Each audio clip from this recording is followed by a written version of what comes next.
Hi friends, இன்னைக்கு நம்ம புலம்பல் புத்தகத்தை குறித்து பார்க்க போறோம். ஃப்ரெண்ட்ஸ், நம்ம ஏற்கனவே யூதா ஜனங்கள் கர்த்தருக்கு விரோதமான அருவருப்பான காரியங்களை செய்து விக்கிரகங்களை வணங்கினதால கர்த்தர் யூதா தேசத்தை பாபிலோன் ராஜா நேபுகாத்நேச்சார் கையில ஒப்பு கொடுத்தாருன்னு 2 ராஜாக்கள் 25ஆம் அதிகாரத்திலையும் 2 நாளாகமம் 36ஆம் அதிகாரத்திலையும் எரேமியா புத்தகத்திலையும் பார்த்தோம். கர்த்தர் தீர்க்கதரிசிகள் மூலமா எவ்வளவோ எச்சரித்ததுக்கு அப்புறமும் கூட யூதா ஜனங்கள் கர்த்தருக்கு கீழ்ப்படியாததால கர்த்தர் அவங்களுக்கு இந்த அழிவை வரப்பண்ணினார். பாபிலோன் ராஜா நேபுகாத்நேச்சார் யூதா தேசத்தை முற்றுகை போட்டு அதை முழுசா அழித்து போட்டார். இந்த புலம்பல் புத்தகத்தின் ஆசிரியர் யூதா தேசம் முற்றிலுமா அழிக்கப்பட்டதால யூதா தேசத்தை குறித்து புலம்பல் பாடுகிறார். பழைய ஏற்பாட்டு புத்தகங்களிலேயே இந்த புலம்பல் புத்தகத்துல மட்டும்தான் வெறும் புலம்பல்கள் குறித்த பாடல்கள் மட்டும் அடங்கியிருக்கு. இந்த புத்தகத்தை எழுதியவர் யார் என்கிறத குறித்து வெளிப்படையா வேதாகமம் சொல்லல. ஆனா யூதாவோட மொத்த அழிவையும் பார்த்தவர் எரேமியா தீர்க்கதரிசி. இவர் யூதா தேசத்துக்கு வரப்போகிற அழிவை குறித்து எரேமியா புத்தகத்துல பல இடங்கள்ல புலம்பல் பாடி இருக்கிறார். அதோட இவர் யோசியா ராஜாவோட இறப்பை குறித்தும் புலம்பல் பாடி இருக்கிறாருன்னு 2 நாளாகமம் 35ஆம் அதிகாரம் 25ஆம் வசனத்துல வாசிக்கிறோம். அதனால இந்த புத்தகத்தை நிச்சயமா எரேமியா தீர்க்கதரிசி தான் எழுதி இருக்கணும்னு எல்லாராலையும் நம்பப்படுகிறது. இந்த புலம்பல் புத்தகத்துல மொத்தமா 5 அதிகாரங்கள் இருக்கு. அதுல முதல் 4 அதிகாரங்களும் எபிரேய எழுத்துக்களின் வரிசையில அமைக்கப்பட்டிருக்கு. 1, 2, 4 அதிகாரங்கள்ல ஒவ்வொரு அதிகாரத்துக்கும் 22 வசனங்கள் இருக்கு. எபிரேய எழுத்துக்களும் மொத்தமா 22.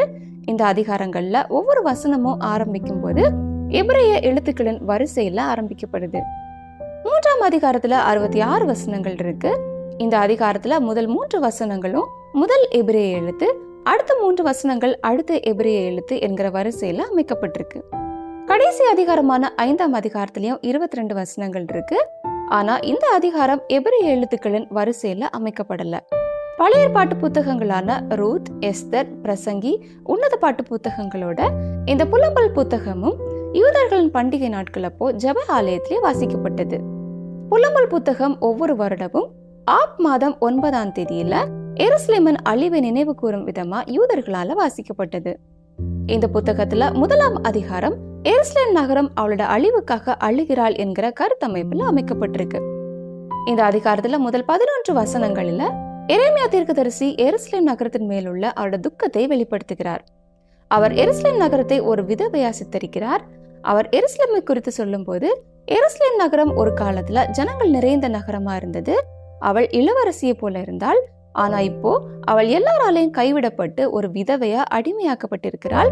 கர்த்தர் அவளோட பாவங்களுக்காக அவளை தண்டித்தார்னு சொல்லி அவர் எருசலேமின் நிலைமையை குறித்து புலம்புகிறார். 12ஆம் வசனத்துல இருந்து 22 வரைக்குமான வசனங்கள்ல எருசலேம் அவளுடைய புலம்பலை வெளிப்படுத்துவது மாதிரி அமைக்கப்பட்டிருக்கு. 2ஆம் அதிகாரத்துல கர்த்தர் எப்படி அவருடைய கோபத்தினால எருசலேம் நகரத்தை அழித்தார் என்கிறது குறித்து சொல்லப்பட்டிருக்கு. இந்த அதிகாரத்துல முதல் 10 வசனங்கள்ல எருசலேம் நகரம் அழிந்ததற்கான காரணம் கர்த்தருடைய கோபமே. அவர் அவருடைய உக்கிர கோபத்தினால இஸ்ரவேலை விழுங்கினார். அவருடைய கோபத்தினால எருசலேம் பாழாக்கப்பட்டதுன்னு எரேமியா புலம்புகிறார். 11ஆம் வசனத்துல இருந்து 22ஆம் வசனம் வரைக்கும் எரேமியா தீர்க்கதரிசி கர்த்தருடைய கோபத்தினால பாழாக்கப்பட்ட எருசலேமின் நகரத்தின் சூழ்நிலையை பார்த்து பரிதபித்து அதற்காக வேண்டுதல் செய்கிறார். 3ஆம் அதிகாரத்துல எரேமியாவின் வேதனையையும் கர்த்தர் எருசலேமுக்கு அழிக்க போகிற நம்பிக்கையும் குறித்து சொல்லப்பட்டிருக்கு. கர்த்தர் அவருடைய கோபத்தினால எருசலேமை அழித்ததால எரேமியா அவருடைய மன குமுறல்களை கர்த்தர் கிட்ட தெரிவிக்கிறார். கர்த்தர் எப்படி ஜனங்களை தண்டித்தார் என்கிறது குறித்தும், கர்த்தர் ஜனங்களை தண்டித்ததால அவர் எப்படி நம்பிக்கையற்ற சூழ்நிலையில இருக்கிறார் என்கிறதையும் குறித்து சொல்லி புலம்புகிறார். ஆனாலும் இவ்வளவு நெருக்கத்தின் மத்தியிலையும் நம்பிக்கை இல்லாத சூழ்நிலையிலும் கூட கர்த்தருடைய இரக்கம் மற்றும் அவருடைய கிருபையை அவர் நினைத்து பார்க்கிறார். நாம் நிர்மூலமாகாதிருக்கிறது கர்த்தருடைய கிருபையே, அவருடைய இரக்கங்களுக்கு முடிவில்லை, அவைகள் காலைதோறும் புதியவைகள், உமது உண்மை பெரியதா இருக்கிறதுன்னு சொல்லி கர்த்தருடைய கிருபையை விளக்குகிறார். 4ஆம் அதிகாரத்துல யூதா தேசம் அழிக்கப்படுவதற்கு முன்னாடி இருந்த நிலைமையையும் அழிந்த பிறகு இருக்கிற நிலைமையும் குறித்து விளக்குகிறார். எருசலேம் ஜனங்கள் அழிவுக்கு முன்னாடி தங்கத்துக்கு ஒப்பான விலையேற பெற்ற ஜனங்களா இருந்தாங்க. ஆனா இப்போ அவங்க பழைய மண் பாத்திரங்களை போல எண்ணப்படுகிறாங்க.